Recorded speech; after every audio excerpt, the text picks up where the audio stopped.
Hey, welcome back to another episode of Pivot Well by Sarah. I'm Sarah, and today's episode is about discovering your inner strength, which that inner strength will make or break you. Everyone has it, just a spoiler alert. Everyone has it, and how did I find mine, and how can you possibly find yours?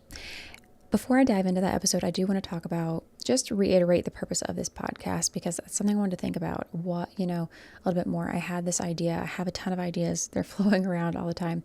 I have ADHD, and so I'm constantly just like thoughts going everywhere. So I want to dial it back for a second and just make sure that it's very evident of what my purpose here is. And that is, I want to create this podcast. Like I said before, a podcast for myself 10 years ago, what I needed. But what does that mean? There's a lot of podcasts out there and platforms about health. And I follow a lot of them, huge into it. They talk about physical health, diet, exercise, things like that. Things that I will get into on this podcast and other series. But I'm specifically starting with mental health for a reason. And that is, mental health is the foundation of every part of you. Every part of you, your spiritual health, your physical health. It is all based in your mental health because your mind controls everything, right? So in order for you to have strength in these other areas, it is so important to hone in on that mental strength. So to start off this podcast, I think one of the best places for us to start is, what does that mental inner strength look like? I've heard many people say, I'm not as strong as you. I don't say that boastfully. I've had a lot of things happen to me and people are like, I couldn't go through all that. The reality is that you can. Anybody who's dealt with any type of trauma has a strength within them, whether they realize it or not, to be able to go through something in life that it is traumatic or challenging, even difficult, to continue on every day and do what you need to do to get through and to get where you need to be to survive.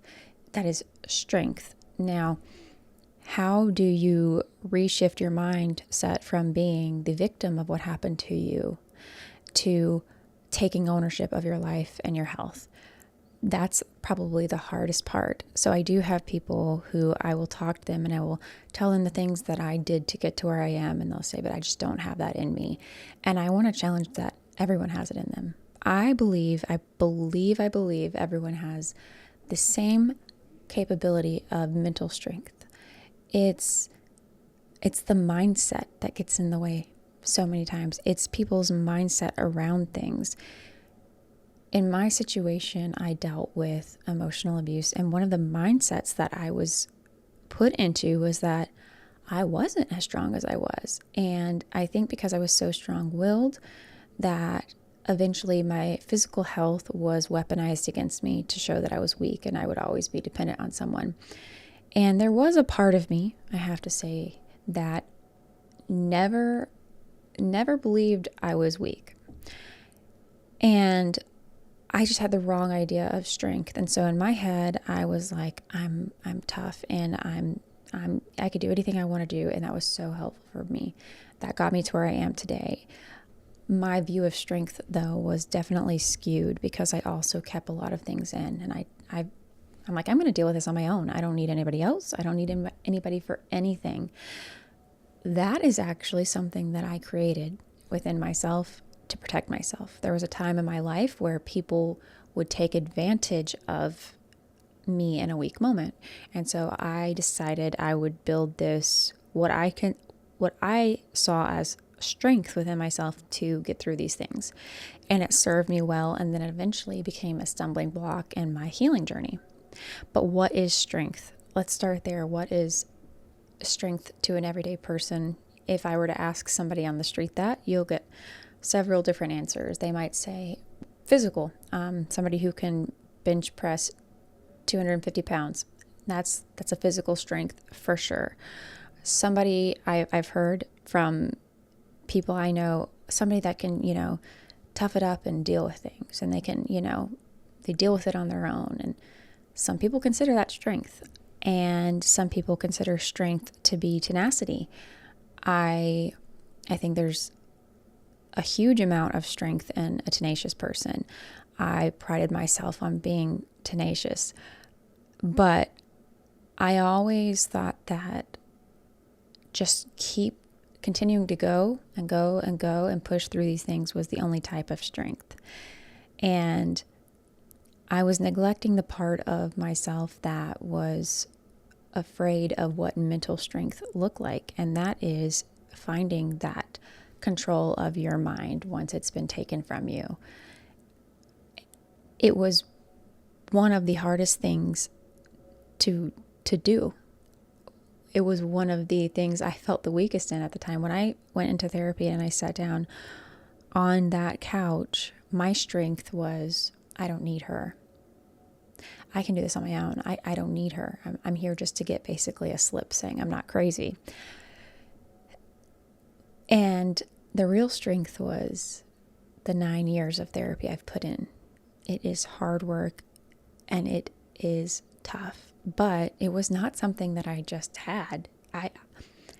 I ran so far away from the idea of going to therapy every other week. I saw that as a weakness. Many do. And so I want to shift your perspective of that. I want to challenge that. I have had someone who I've had a discussion with this about, and culturally, I know there's a lot of different cultures that see strength and emotions by bottling them up and holding them in and dealing with them on your own, which, funny enough, they'll say, I deal with it on my own. They don't deal with it. It's a suppressed emotion, and that's considered strength. I'll ask you this question. Tell me which is easier, to do that, to suppress it, or to face it head on. Another way of looking at that would be, is it easier if you don't like something about somebody to just not tell them, just to say, well, I'm just going to keep that in my head and deal with it every day, maybe make passive aggressive comments about it, but never, address it? Or is it easier, or is it harder? It is harder, I'll say this, to face them and say, hey, this is an issue I'm having and I want to address it with you. I want to work through it with you. That kind of strength that's what I'm kind of referring to when it comes to your mental health. It takes someone to be able to say, I'm going to face my issues head on and I'm going to work through them. Why? Why would you want to do that? What's the point? Why not just bottle them up? The quality of my life pre-therapy and now are completely different. The biggest push that I have for mental health, why do I talk to so many people about mental health? Why am I starting this podcast when it is so difficult for me to start something and do it like on my own like this?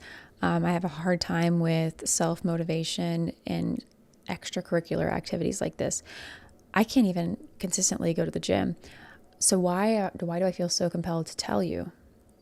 Because the change that I saw from this Sarah to this Sarah is, I don't even have a word to give you. Life-changing seems inadequate. It's life-changing though. It is quality of life-changing. It is freedom. It gives you life. So before my therapy, I had so many things that I would hide, and it would show up in other ways. Listen, if you suppress something, you're not hiding it. You're showing it in other ways. So if you've gone through something, it is never just hidden. You're going to see it in your relationships. You're going to be easily agitated, controlling, or you're going to be controlled because you're used to that dynamic. You're going to see it at work. You're going to either be, again, hyper controlling, or you're going to be the person, the yes man who does whatever they're told, even if they're not getting paid for it. Yeah, I'll take the promotion, no pay. Yeah, I will basically bow down to anybody around me. I'm a people pleaser. That's one way that your trauma might show up. If you say, I'm going to hide it, I'm going to suppress it, it's there. You might excessively apologize to everyone about everything. And you think that's normal. So I look back, the hardest thing about this podcast is trying to put myself back in that place and going back and forth between those two mindsets. But if I think back to where I was 10 years ago, I needed to be the center of attention. I needed it because I had no attention growing up. I felt isolated and alone. And so I sought affection and attention and love from other people. I made a huge friend group for myself, which, don't get me wrong, I loved my friend group and it served me so well, but there was a lot of trauma rooted in my creation of that group for myself. It was looking for someone to love me. So I had to be the center of it all because I just soaked that up. I wanted it. Why? Because I was missing something in my heart. And I couldn't tell people that because that's a weakness, right? Telling people that you've come from a bad background is a weakness. So I thought. And I would have people who cared about me, who were willing to help me, but I would dare not ever let them know the position I was in because that's weak. If I have to ask for help, that's weak. It took a lot more strength to ask people for help, though. And the more I did it, just like the more you exercise, the easier it becomes.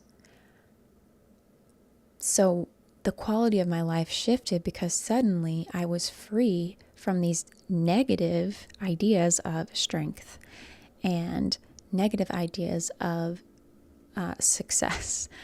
It was skewed, and why? It wasn't my fault. If you come from a background where your entire reality is skewed because of your parental figures in your life, then you don't know what's normal and what's not. What is normal, right? But you don't know what's healthy versus what's not, what's dysfunctional versus what's not. So I saw my need for attention as I was an extrovert and I wanted to be everywhere because I was an extrovert. And that's a great thing. I'm still an extrovert. I don't do it though to feel good about myself anymore. I don't need to go to other people for my self-worth. And that's what I was doing. All for the sake of hiding my problems and not telling people what I'd been through, really. My strength that I had started when I was young, and it looked like this. I was in gymnastics. They put me in gymnastics. I was a very hyperactive girl, and that ADHD coming out.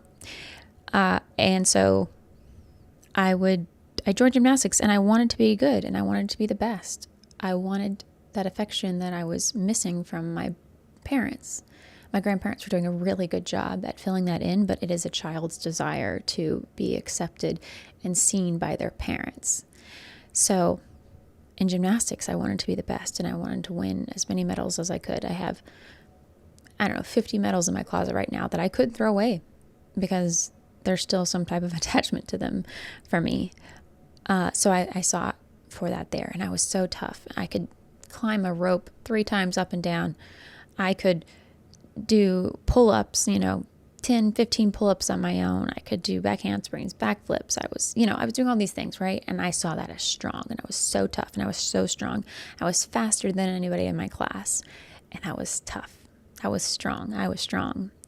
And then when I went into my phase of my dad married my stepmom, and I went into that house, and her mother got sick, and I started to help her. I was strong because I could help her. I could take care of her.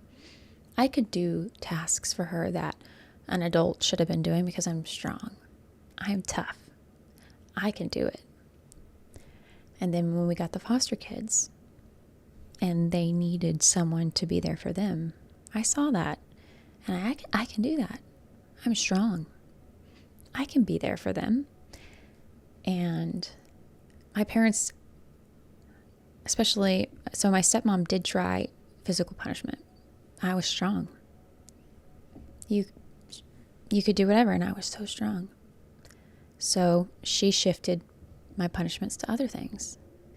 And I would push through them, pretending they didn't affect me because I was strong. I didn't want her to see my weakness. I didn't want to see her to see any vulnerability. And I took care of those kids. I would get up in the middle of the night when it was difficult, when I was tired. I was a kid. All these things I'm telling you, I was a kid throughout all these. But my mindset was, I'm strong.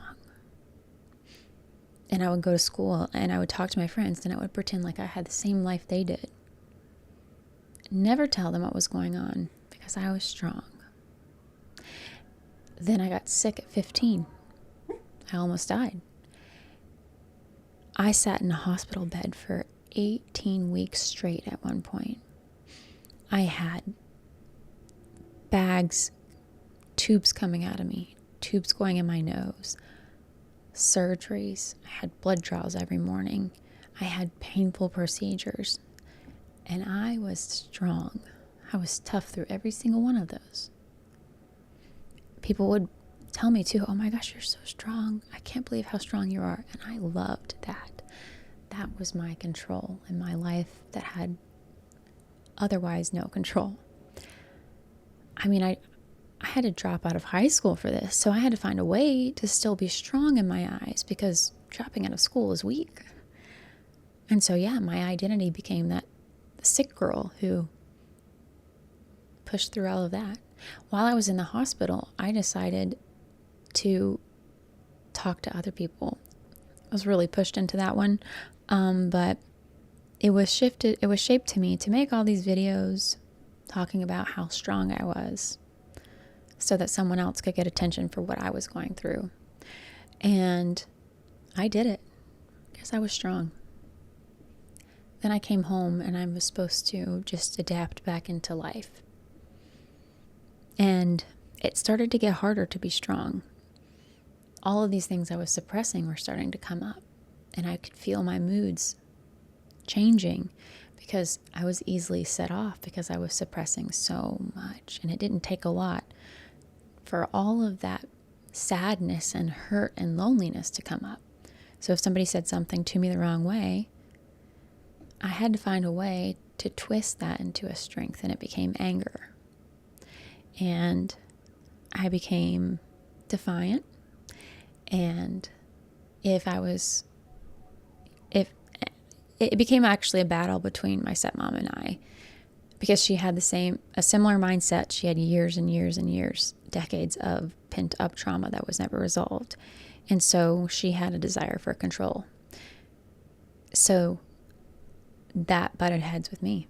And if I didn't seem upset about something she would do to me, she would escalate what was done. And I was determined never to let her affect me, because I wanted to be strong. And when none of that worked, she began to use medication on me. And I still continue to somehow push through. I had 3 jobs while on massive amounts of toxic medication that were misprescribed to me because I was misdiagnosed, because there was a power struggle. And then I decided to just run away from it all and move to Florida and start my life over, because I was strong. And I got a job the second day I got here, even though so much trauma came with me. Unfortunately, I had to pack that and bring it with me. I couldn't leave it back there. And I started a job, and I worked hard, even though I was at that point still on a ton of medication, because I was strong.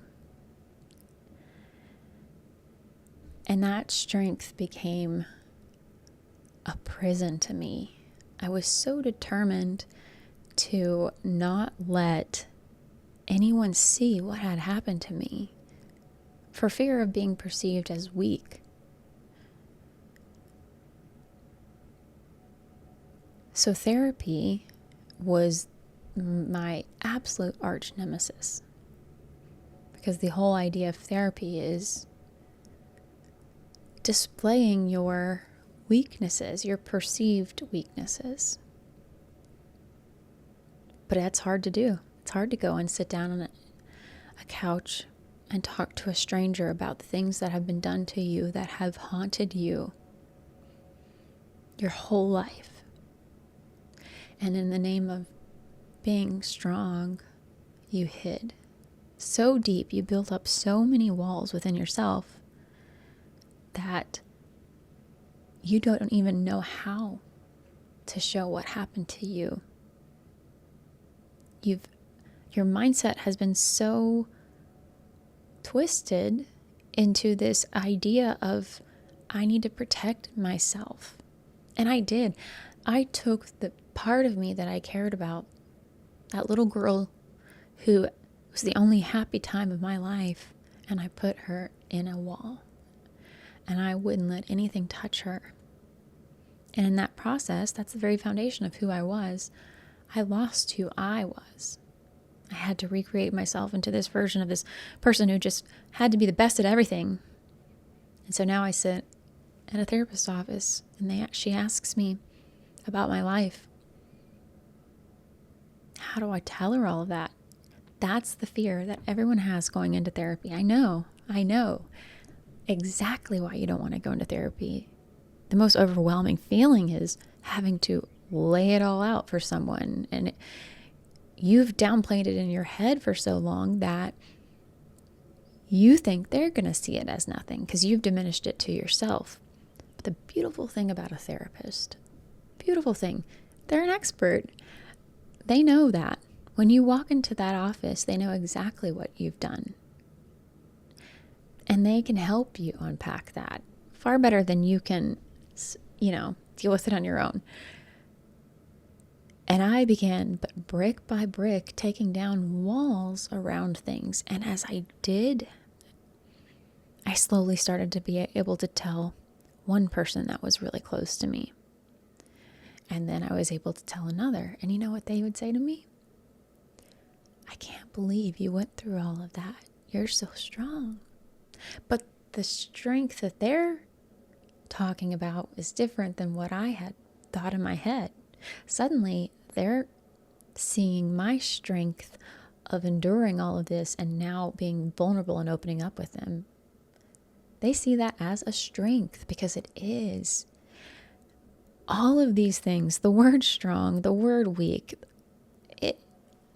they're words, and they are mindsets, and they are culturally based, and they are familial based, and they are ideas that are put in place to keep you down, really. Why would an abuser make you feel like talking about your feelings is weak? Why would they do that? Because they know if you talk about your feelings, what they've done to you will be revealed. So they manipulate you into thinking that it's strong to keep it bottled up so that they're not figured out. I have struggled with even making this podcast because I was afraid of what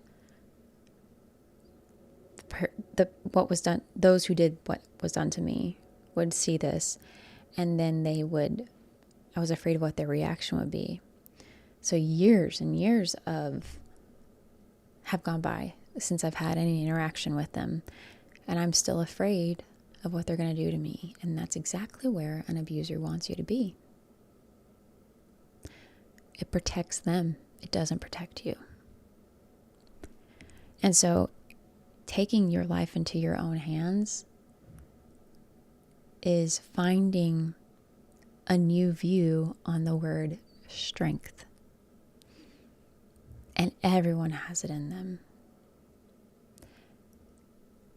I always push people, even my friends, and I talk to my friends, and I have a lot of friends who joke about me being like a secondhand therapist because I pass along a lot of things that I've learned in therapy.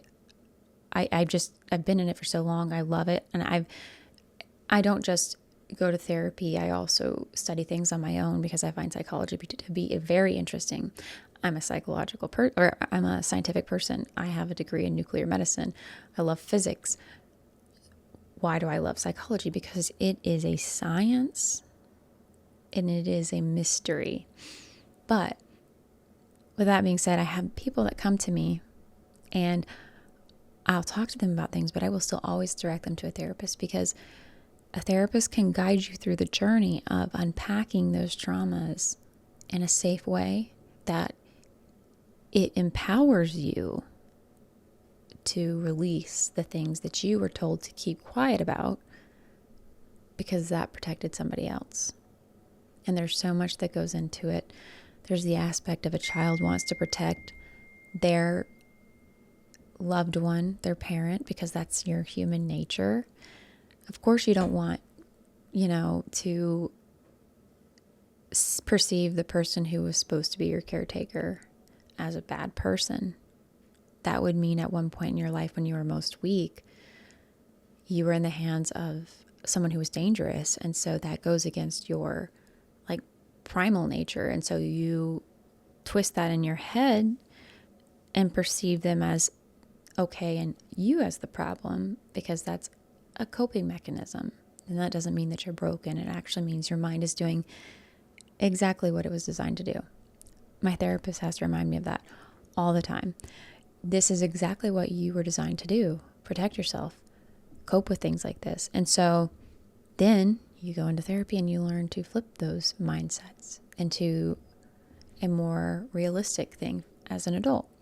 I don't have to protect anyone. I'm an adult now. Why do I need to protect somebody else? Because now I'm safe. And so once your threat is removed, you can start to unpack a lot of it. And that's why it is so important. And I tell people, if, adults, especially if they're in a situation where they're in a toxic environment, you have to first eliminate the threat, meaning you have to get out of that household. Because until you do, you're still going to have to protect yourself, which means you're going to have to protect them in some ways. You see how that's all webbed together. So it took me severing myself from the person, the household that had entrapped me emotionally, in order to start untangling all of these ideas about myself that were completely skewed. When I look now at the word strength, I see it completely different. I see it as someone who can take their life into their own hands again, and they can find that strength to face their, what's the word I'm looking for, but their oppressors, essentially, that face the very people who hurt them. And I think the biggest revenge you can have is success. I have no desire to have revenge on the people who have done things bad to me. That's not my intention of this podcast. That's never been my intention. My biggest revenge was to prove them wrong and that I could be successful. I could create a beautiful life for myself. And it took all the power away from that person, and it gave it back to me where it belongs. My life is mine, and I have the power over my life. And to take it a step further, I think you have to have something bigger than yourself. And in fact, if you go to any type of addiction classes or AA, any type of thing like that, you have to have your strength from a higher power, right? There has to be something bigger than yourself. I'm a firm believer in God. My faith was my anchor in my journey. Whatever your anchor may be, it needs to be bigger than you. So I found that I had a purpose that was far above myself. So when I had been broken down to the very lowest point in my life, when everything had been stripped away from me, my education, my health, my family, my friends, my thoughts, to a certain extent, I was still grounded in one thing. Throughout all of this, there's always been one thing consistent in my life, and that was my faith, because I found peace and I found worth. And especially that worth part. I had dated a guy when I was younger, and he had given me a keychain, which to him was probably just a keychain. But to me, it shaped my life, and it was Jeremiah 29:11, and I know a lot of people know that verse. For I know the plans I have for you, plans to help you and not to harm you. That verse meant something completely different when I was lying in a hospital bed dying. That verse meant something completely different when I was locked in a closet, pitch black, terrified. It meant something completely different when I was told I was going to have to be on disability the rest of my life and I would have to live at home forever. Plans to give you a hope and a future. All I wanted was a future. All I wanted was hope. And it wasn't in my surroundings, and so it had to be in a higher power. And God gave me that. He gave me this promise of a worth, of a hope, of a future, plans to help you, not to harm you. And I took that so very literally. And I will do a whole segment on my testimonial side of it from the spiritual aspect, because there's so much of who I am and how I got to where I am based in that. And it boils down to finding that worth within yourself. And that takes a strength to overcome all the negative that has been put in your head by people who their sole purpose in life is to keep you down, is to keep others down, because that's what lifted them up. So once you can leave that environment and you can find someone, a good therapist, you can work through that and you can find that freedom. And I definitely encourage you to look for an anchor in all of that. Like I said, God was my anchor in that. Find something that gives you purpose and that shows you that your worth is so much more than what some random person tells you it is. So I hope you have taken something out of this today. And if anything, I hope it's that strength is in you. It's in everyone. It's not something that only some people get and some people don't. I was terrified. I was a people pleaser. I apologized for everything. I was so insecure that I would fight to the death about something, even if I knew I was wrong, because I was too insecure to even acknowledge when I was wrong, because I was too afraid. I was scared. But within me was a strength that we all have, and you can find it, but I strongly encourage you to seek professional help. And if you know someone who is going through something like this, I equally encourage you to, first of all, remind them of their worth. Remind them that they're worth so much more. Remind them of their purpose. And remind them that there's a strength in seeking help. A strength that not everybody finds. And those who find it are blessed. So with that, I will wrap this episode up. And next week, we're going to talk about the importance of setting a boundary and how that was one of the first things I had to start to learn. How do I set a boundary within my life? It's a very difficult thing. It seems very simple, but it is something that will also make a world difference in your life. And it can start with small little boundaries that can change everything for you. So I think I may have said week. In our next episode, we'll talk about that. And I also will be doing a separate segment. So this one is about just my personal journey and kind of like the more intimate part or intimate version of therapy, what that looks like from my perspective. And then I'm going to do another segment on just the various types of therapy. So I've done multiple different things, CBT, EMDR, IFS. I want to kind of dive into those, what worked better for me, how they kind of actually all worked for me, but they worked better in different stages of my life, and just have that more as a scientific type of approach, I guess you could say. But again, still from the perspective of someone who has been through them, as I am not a licensed mental health professional, just very much an avid advocate who loves to help. So if you have any questions, feel free to leave them in the comments. Don't forget to subscribe so you can follow along with this journey and see anything else I post. And I will try to answer any of those questions as they come up. And again, thank you so much. And I look forward to our next discussion.